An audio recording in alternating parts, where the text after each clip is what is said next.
রমজান মাসে এমন কোন আমল আছে কিনা যা করলে আল্লাহর প্রিয় বান্দা হওয়া যাবে?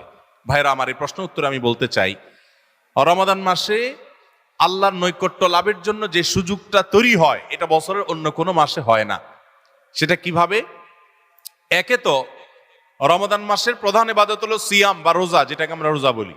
এই রোজা বা সিয়াম বা সাওম, এই ইবাদতটা আল্লাহর সঙ্গে বান্দার নৈকট্য লাভের সবচেয়ে বড় সোপান এবং সিঁড়িগুলোর একটা। কারণ আল্লাহ তাআলা হাদিসে কুদসিতে বলেছেন, আস-সাওমু লি ওয়া আনা আজজি বিহি, রোজা এটা আমার জন্য বান্দা রাখে আর এটা বিনিময়ে আমি নিজে দিব। এটা আল্লাহর সাথে বান্দার খুব গভীর সম্পর্কের একটা মাধ্যম। এই জন্য রোজা রেখে আপনি কোনো হারাম কাজ যদি না করেন, ঝগড়াঝাটি না করেন, মিথ্যা প্রতারণা না করেন, সকল গুনাহ থেকে বাঁচার চেষ্টা করেন, এটা আল্লাহর নৈকট্য লাভের সবচেয়ে বড় মাধ্যম হবে। দ্বিতীয় উপায় হলো, আমরা রমজান মাসে সাহরি খাওয়ার জন্য ভোর রাতে সবাই উঠি, ঠিক না বে ঠিক? ভোর রাতের এই সময়